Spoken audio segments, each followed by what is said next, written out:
Hariom students, स्वागत है आपका free study bye Lodhi sir के यूट्यूब चैनल में। दोस्तों, मैं कृपाल लोधी।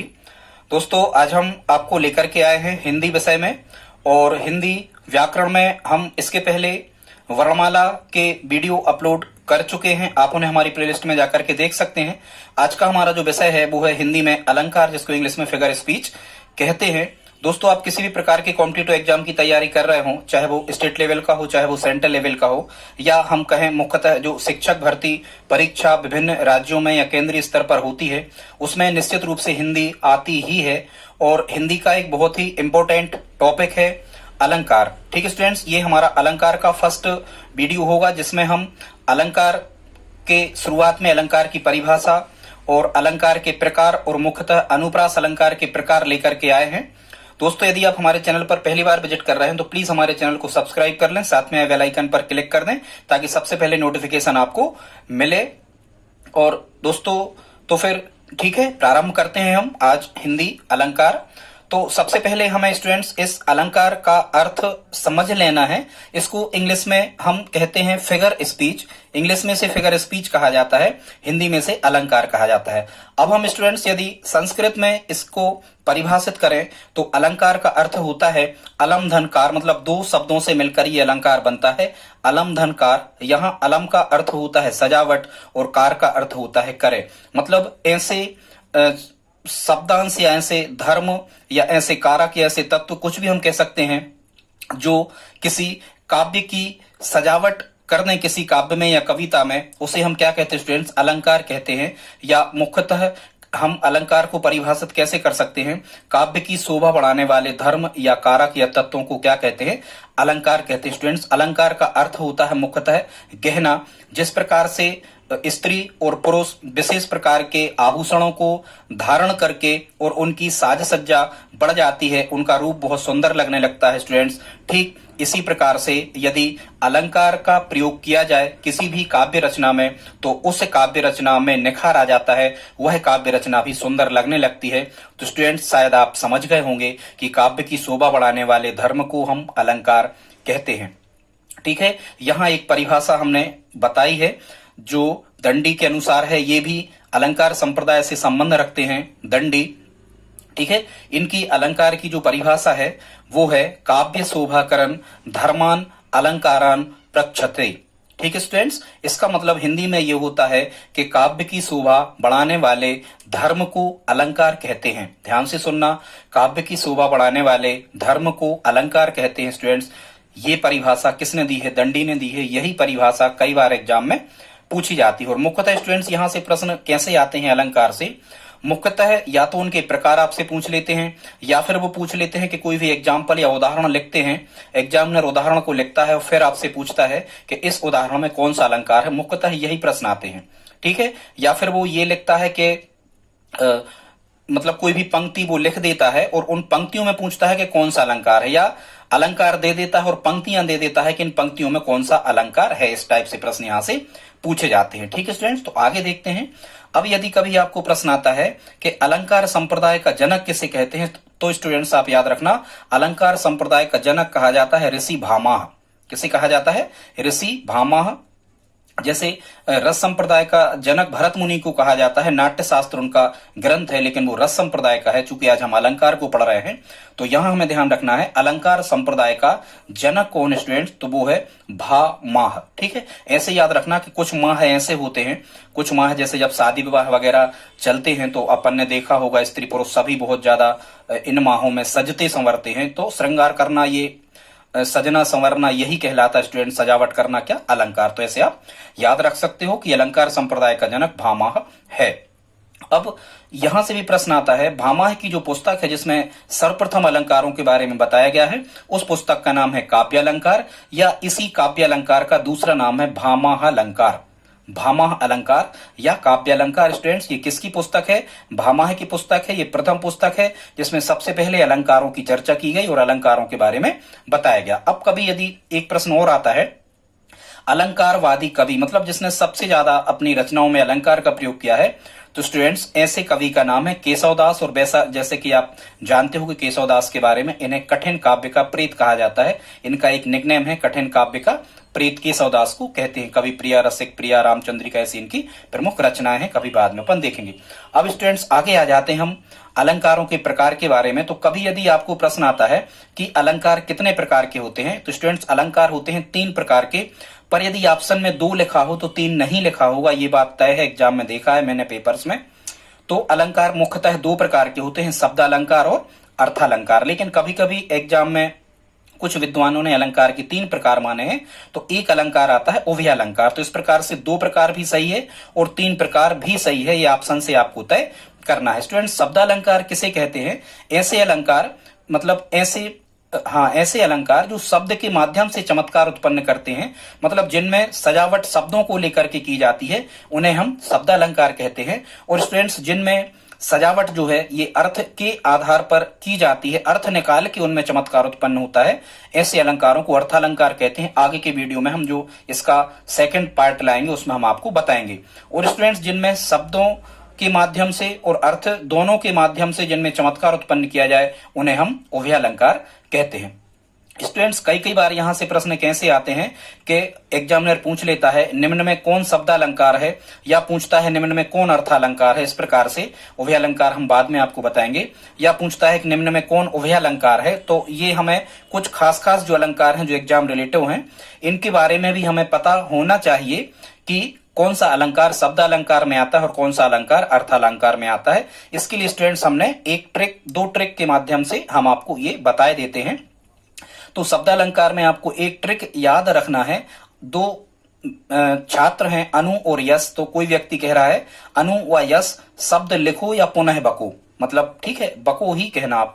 अनु व यश शब्द लिखो या पुनः बको। यहां स्टूडेंट्स ये शब्द लिखा है, तो यहां से आपको तय करना कि यहां से जितने भी अलंकार आने वाले हैं ये सभी के सभी शब्द अलंकार होंगे। जैसे यहां आ से बनेगा, अनु के आ से बनेगा अनुप्रास अलंकार, ठीक है, अनु से ही बनेगा पूरा अनुप्रास अलंकार, ठीक है।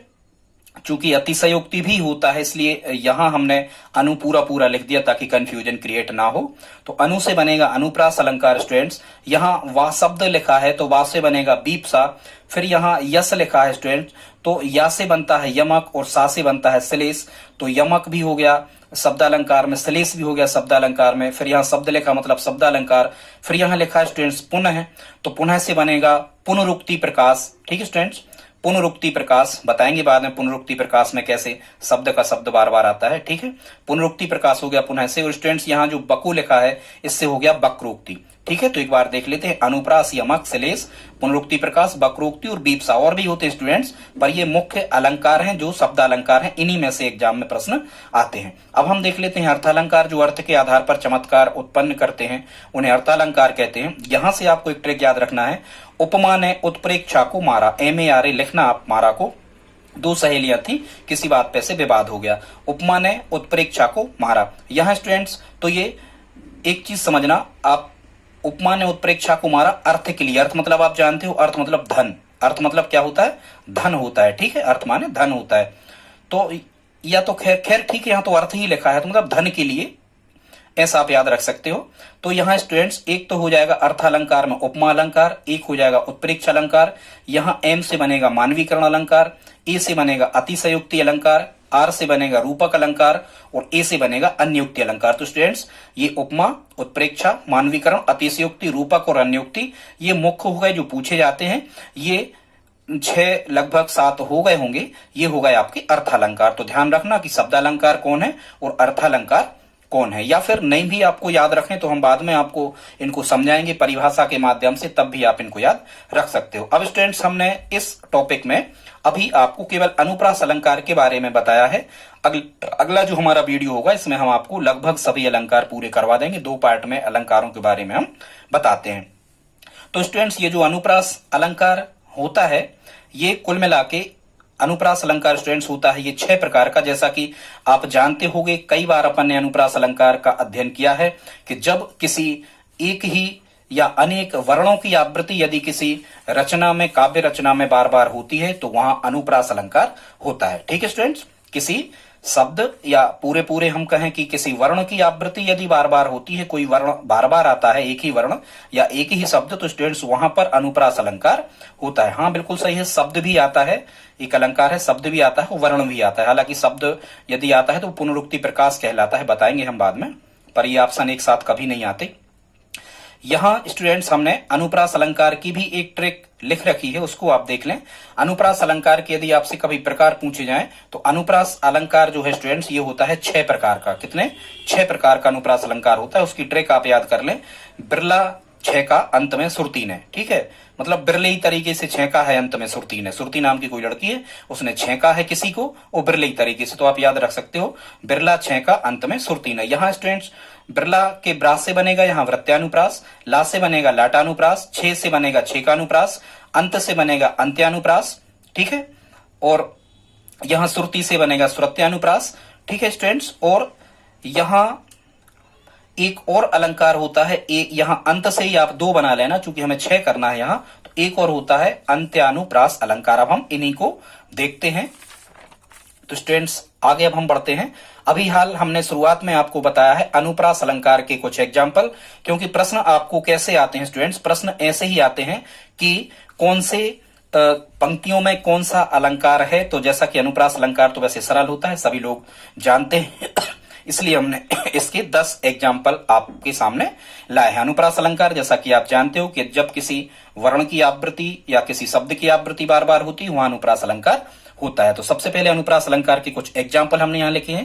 पहला एग्जाम्पल है स्टूडेंट्स तरनी तनुजा तट्टमाल, तो आप देख रहे हो यहाँ तावर्ण की आवृत्ति बार बार हो रही है, इसलिए अनुप्रास होगा। दूसरा एग्जाम्पल है रघुपति राघव राजा राम, यहाँ भी आप देख रहे हो रावर्ण की आवृत्ति बार बार हो रही है, इसलिए यहाँ भी अनुप्रास है। घनन घनन घिर घिर आए बदरा, तो स्टूडेंट्स यहाँ भी अनुप्रास अलंकार है। फिर यहां लिखा है चंदू के चाचा ने चंदू की चाची को चांदी की चम्मच से चांदनी रात में, ये आपको याद ही होगा, चावरण की आवृत्ति बार बार है, तो यहां भी अनुप्रास है। विमल वाणी ने बीणा ली, यहां वा शब्द भी बार बार आ रहा है, ड़ा भी बार बार आ रहा है, इसलिए यहां भी अनुप्रास है।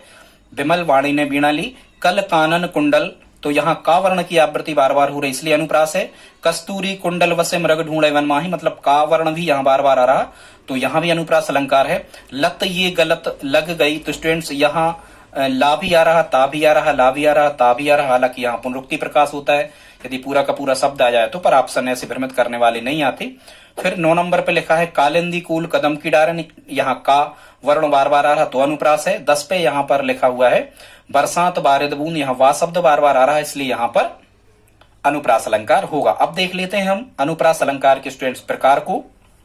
तो इसका जो फर्स्ट प्रकार होता है, ट्रिक में हमने आपको अभी कुछ देर पहले बताया था, फर्स्ट जो इसका प्रकार होता है वो होता है वृत्यानुप्रास। ठीक है स्टूडेंट्स, क्या होता है वृत्यानुप्रास? तो मुख्यतः जो वृत्यानुप्रास होता है, जैसे मान के चलो हम एक व्रत बनाते हैं, और यदि आप इस व्रत में गोल गोल घूमोगे तो एक ही स्थान पे आप बार बार आ जाओगे। ठीक है स्टूडेंट, तो यहां से हमें तय करना है कि जब किसी पंक्ति में एक ही अक्षर यदि किसी पंक्ति में बार बार आ रहा होता है, एक ही अक्षर, जरा ध्यान से सुनना, एक ही अक्षर यदि बार बार आ रहा होता है तो वहां क्या होता है, वृत्यानुप्रास अलंकार होता है। और ये मुख्यतः अनुप्रास अलंकार का सबसे सरल एग्जाम्पल, मतलब उदाहरण या प्रकार है। जैसे यहां लिखा है चंदन, यहां लिखा है स्टूडेंट्स चंदन सा बदन चंचल चितवन, तो यहां हम देख रहे हैं ये ना को आपको पकड़ना है स्टूडेंट्स। किसे पकड़ना है? ना को पकड़ना है। ना कितनी बार आया है? ना यहां स्टूडेंट्स आया है 3 बार। ठीक है, तो सबसे ज्यादा बार क्या आया है? ना आया है, इसलिए यहां क्या हो जाएगा स्टूडेंट्स, यहां हो जाएगा वृत्यानुप्रास अलंकार। ठीक है, जब किसी पंक्ति में एक ही अक्षर बार बार आता है तो वहां वृत्यानुप्रास होता है। दूसरा इसका प्रकार है स्टूडेंट्स लाटानुप्रास। जैसे कि आप जानते हो कि लाट मतलब क्या होता है, तो लाट मतलब होता है एक प्रकार का झुंड या गुच्छा। तो यहाँ यदि हम वर्णों का गुच्छा कर दें या झुंड बना दें वर्णों का, तो उसे हम क्या कहते हैं? शब्द कहते हैं। तो स्टूडेंट्स यहाँ आपको ये याद रखना है कि लाट माने होगा वर्णों का लाट, याद रखना हो। वर्णों की लाट को हम क्या कहते हैं? शब्द कहते हैं। ध्यान रखना, शब्द की परिभाषा क्या होती है? 2 या 2 से अधिक वर्णों का एक ऐसा समूह जिसका कोई निश्चित अर्थ निकलता हो उसे हम क्या कहते हैं, शब्द कहते हैं। तो ऐसा ही आपको याद रखना है कि लाटानुप्रास मतलब वर्णों का एक लाट माने गुच्छा माने कई वर्ण इकट्ठे होंगे एक साथ मतलब शब्द बनेगा। तो यहां से स्टूडेंट्स हम क्या कह सकते हैं कि यदि किसी पंक्ति में किसी शब्द कोई शब्द बार बार यदि आता है, शब्द का शब्द, तो वहां लाटानुप्रास अलंकार होता है। जैसे हम यहां कहें, एक लाइन लिखिए, लड़का तो लड़का ही है, ठीक है, लड़का तो लड़का ही है, हालांकि यहां यमक भी है, ठीक है स्टूडेंट्स, पर ठीक है, हम उतना ध्यान नहीं रखना है, ठीक। लड़का तो लड़का ही है, तो यहां लड़का लड़का दो बार आ रहा है, इसलिए लाटानुप्रास होगा, क्योंकि लड़का एक शब्द है। यहां अगला एग्जांपल है, आदमी हूं आदमी से प्यार करता हूं, तो ये भी लाटानुप्रास है, क्योंकि आदमी आदमी यहां दो बार आया, शब्द का लौट सीधा सीधा आ जाए तो लाटानुप्रास अलंकार वहां पर स्टूडेंट्स होता है। फिर यहां लिखा है लत, ये गलत लग गई, तो ये लत लत शब्द दो बार आया, शब्द का शब्द, तो लाटानुप्रास है। वही मनुष्य है जो मनुष्य के लिए मरे, यहां मनुष्य दो बार आया है। पूत कपूत तो काधन संचय, पूत कपूत तो काधन, पूत सपूत तो काधन संचय, और पूत कपूत तो काधन संचय, यहाँ धन भी बार बार आ रहा है स्टूडेंट्स, और पूत भी बार बार आ रहा है, ठीक है, इसलिए यहाँ लाटानुप्रास अलंकार होगा, ठीक है। मतलब पूत यदि गुणी है, उसमें सदगुण है, तो भी धन का संचय नहीं करना चाहिए, और पूत यदि कपूत है तो भी धन का संचय नहीं करना चाहिए, मतलब दोनों ही स्थिति में धन का संचय नहीं करना चाहिए। खैर ये तो हमने अर्थ निकाल दिया, यहाँ आप समझ रहे होंगे लाटानुप्रास है। फिर स्टूडेंट्स यहाँ देख लेते हैं छेकानुप्रास। यहाँ स्टूडेंट छेकानुप्रास और वृत्तानुप्रास में केवल एक अंतर होता है, वृत्तानुप्रास में एक ही अक्षर बार बार आता है, जबकि छेकानुप्रास में एक या अधिक वर्णों की आवृत्ति बार बार हो सकती है। तो यहाँ छेकानुप्रास के एग्जाम्पल हम देख सकते हैं, नानी तेरी मोरनी को मोर ले गए, इस करुणा कलित हृदय में अब बिकल रागनी बजती, ठीक है स्टूडेंट्स। तो यहां भी छेकानुप्रास अलंकार होगा। कानन कठिन भयंकर भारी, आप देख लेना है इन वर्णों को, ये बार बार आ रहे हैं, ये क्या अधिक वर्ण, इसलिए यहाँ छेकानुप्रास अलंकार होगा। अगला 4 नंबर पर देखते हैं स्टूडेंट्स अनंतानुप्रास अलंकार, मतलब यहाँ नाम से ही समझ जाओगे आप, नाम से ही समझ जाओगे। छेकानुप्रास में समझना कि एक से ज्यादा छेका है, ठीक है, कोई बागड़ लगी है, एक से ज्यादा छेका उसमें है, ठीक है, तो वहां पर कौन सा अलंकार होगा, छेकानुप्रास होगा स्टूडेंट। ये छेकानुप्रास और ये वृत्तानुप्रास कभी एक साथ एग्जाम्पल में नहीं आते। अब हम अनंतानुप्रास देखते हैं, किसी पंक्ति के अंत के अक्षर या शब्द समान हो, यहां आप इस नाम से ही स्पष्ट है। अंत्यानुप्रास मतलब अंत में कोई अक्षर या वर्ण जो है वो समान है, ठीक है, शब्द या शब्द भी और वर्ण भी यदि समान है, कुल मिला के ये तुकबंदी कहलाती, मतलब आखिरी आखिरी का मिला देना।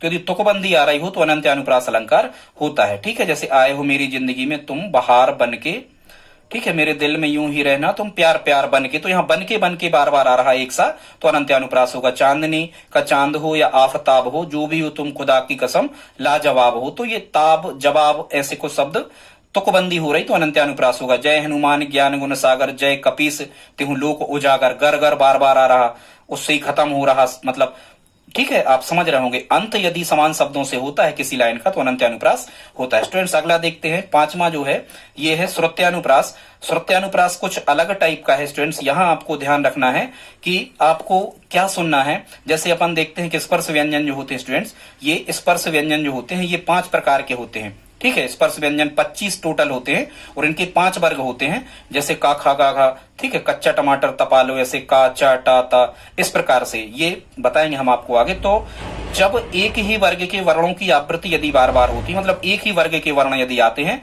तो श्रुत्यानुप्रास होता है, ठीक है। ऐसा याद रखना कि श्रुत्यानुप्रास मतलब हमें सुनना क्या है, ता था दा धा ना, ऐसे हमें सुनना है, ऐसे याद रख लेना, ता था दा धा ना, तो ये एक ही वर्ग हो गया इस प्रकार से। तो जब एक ही वर्ग के वर्णों की आवृत्ति बार बार हो तो यहां क्या होता है स्टूडेंट्स, यहां होता है श्रुत्यानुप्रास अलंकार। अब हम इसके एग्जाम्पल देख लेते हैं स्टूडेंट्स श्रुत्यानुप्रास के। यहां उदाहरण लिखा है, एक लड़की को देखा तो ऐसा लगा, तो यहां आप देखो का वर्ग जब आप पढ़ते हो स्पर्श व्यंजनों में तो आपको पता होना चाहिए का खा गा घा अड़ा, ऐसे आते हैं, का खा गा घा अड़ा, यहाँ ऐसे। तो यहां देखो का आया है, का वर्ग का आया है, फिर का के बाद में खा आता है तो खा भी आया है और गा भी आया है। तो यहां आप समझ रहे होंगे स्टूडेंट्स, ठीक है, जहां इस प्रकार के अलंकार हो उसे वहां मतलब वहां श्रुत्यानुप्रास अलंकार होता है। तो ये एक ही वर्ग था, आप समझ रहे होंगे, का खा गा इस टाइप से। यहां देखो अगला एग्जाम्पल हमने लिया है, यहां लिखा है दीदी तेरा देवर दीवाना, तो ता था दा था ना, तो देखो यहां ता भी आ गया, ठीक है, ता भी आ गया, ता था दा दा भी आ गया और ता था दा था ना भी आ गया। ठीक है स्टूडेंट, तो यहाँ आप समझ रहे होंगे कि कौन सा अलंकार होगा, श्रुत्यानुप्रास अलंकार होगा। फिर यहाँ 3 नंबर पे लिखा है स्टूडेंट्स, दिनांत था थे दिननाथ डूबते, सधेनु आते ग्रह ग्वाल थे। यहाँ भी ता था दा था ना, ता आया है स्टूडेंट, था आया है यहाँ। ठीक है, फिर यहाँ दा आया है, ता था दा धा और ना भी आया है, तो यहाँ ये श्रुत्यानुप्रास हो जाएगा। एक और स्टूडेंट्स यहाँ बचा है अंत्यानुरंभ प्रास, मतलब अनंत्यानुरंभ प्रास, मतलब अंत ऐसा अलंकार, ऐसा अनुप्रास अलंकार जिसमें जिस अक्षर से कोई शब्द समाप्त होता है, यदि उसी अक्षर से अगला शब्द प्रारंभ हो। यहां लिखा है अंत आरंभ, मतलब यदि जिस अक्षर से कोई शब्द समाप्त होता हो, यदि उसी अक्षर से अगला शब्द प्रारंभ हो, तो यहाँ अंत्यानुरंभ प्रास अलंकार होता है स्टूडेंट्स। एक एग्जाम्पल इसका हमने लिया है, प्रियतम मेघ घन घूर रहे। तो यहां आप देख रहे हो कि मेघ शब्द जो है ये घा से समाप्त हो रहा है और अगला जो घनघोर शब्द है ये घा से ही प्रारंभ हो रहा है। मतलब किसी शब्द के अंत का अक्षर और किसी उसके बाद आने वाले शब्द का प्रथम अक्षर यदि समान हो तो स्टूडेंट्स वहां अंत्यानुरंभ प्रास अलंकार होता है। तो स्टूडेंट्स आज ये थे, हमने अनुप्रास अलंकार, अलंकार के प्रकार, अलंकार की परिभाषा आपको बताई। यदि आपको आज का वीडियो अच्छा लगा हो तो प्लीज इस वीडियो को लाइक और आप शेयर करें अपने दोस्तों के साथ में, यदि आप हमारी हेल्प करना चाहते हैं तो। ठीक है दोस्तों, हम बहुत जल्दी ही इसका अगला पार्ट 2 लेकर के आएंगे जिसमें कई प्रकार के अन्य अलंकारों के बारे में आपको बताएंगे। ठीक है दोस्तों, मिलते हैं अगले वीडियो में। जय हिंद, जय भारत।